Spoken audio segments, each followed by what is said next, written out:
Are you that person people go to when they're going through a rough patch? Are you your friend's go to person when they're going through life crisis? You know, the kind of person who knows how to hold space, who listens without judgment, who understands attachment styles, trauma responses, and trauma patterns? Well, you might just be an emotional caretaker. And there's a better term for this. You might just be emotionally intelligent.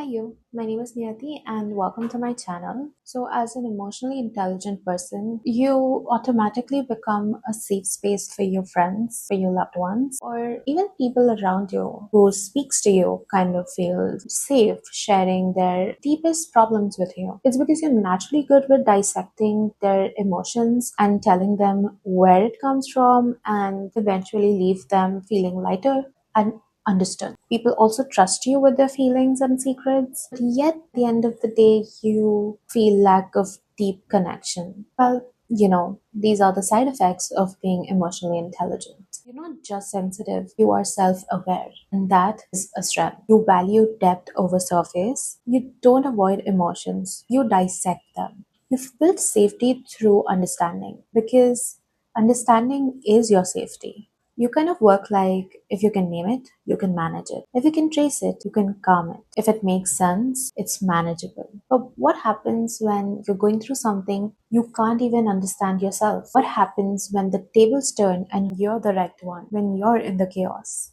You can't name it. You can hardly even understand your own feelings. What happens when something hits you? Perhaps love, confusion, grief, even rejection. And your heart is louder than your mind, louder than your logics. You try to process it like you always do, but this time you just can't find an explanation. Because let's be honest, we're all human beings and we're all living for the first time.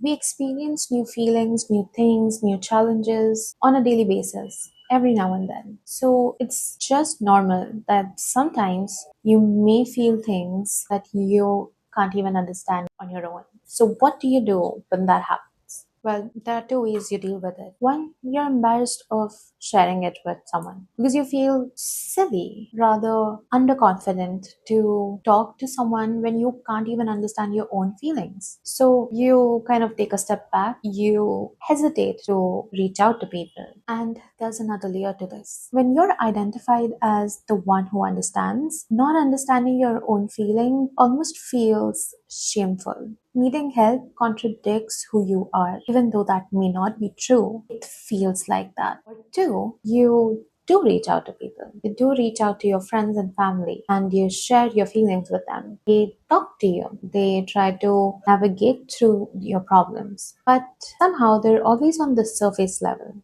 Somewhere in the mind, they still believe you'll be okay, that you'll process it, that you will regulate yourself, that you will figure it out. They always do. And honestly, they are right because most of the time we do navigate through our own problems, through our own emotions. But what about that one time when your entire world is wrecked and you cannot understand how to process your feelings? So they stay on the surface. And at a time when you can't even understand your own feelings, being met on surface feels almost unbearable. It's almost as if they don't understand you.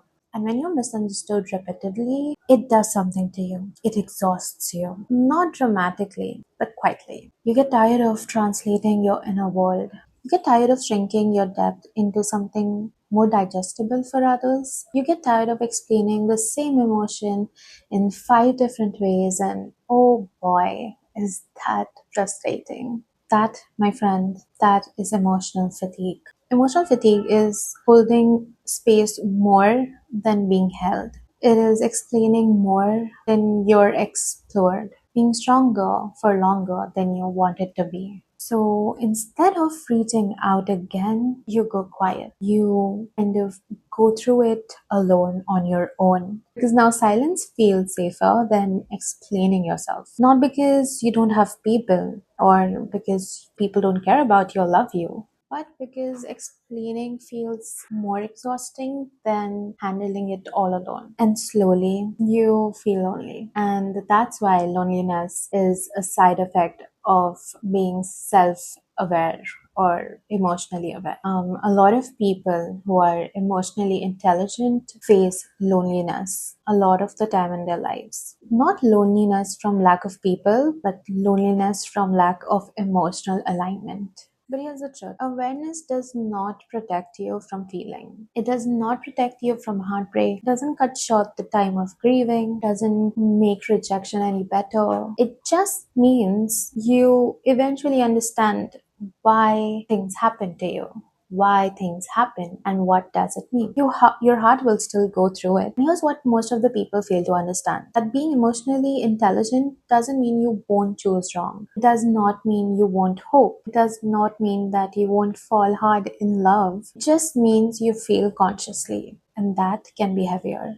And you know the hardest part? Emotionally intelligent people don't look like they're struggling. Because you articulate it too well to look lost. You function too well to look overwhelmed. You self reflect too quickly to look reactive. So no one checks deeper, neither do you. Because a part of you believes you should be able to handle it. After all, you understand emotions, right? So if you've been feeling this way lately, if you've been choosing silence, if you've been telling yourself, I'll just deal with it, if you've been feeling tired in ways you can't even explain, hear me out. You're not broken. You're not being dramatic. You're not being too much. You are just tired. Tired of carrying depth without being met in it. You don't have to become less aware. You do not have to shrink your emotional range. But you may need to stop expecting yourself to carrying it perfectly.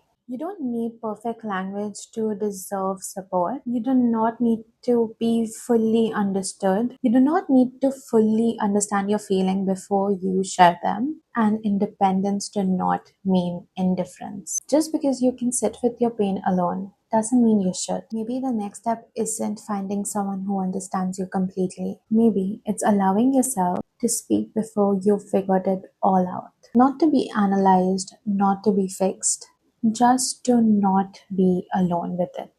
Even the emotionally intelligent are allowed to not understand themselves sometimes, even you. I have something written. I would like to read it for you guys. If you're the strong one in everyone's life, I hope you find someone who lets you be soft.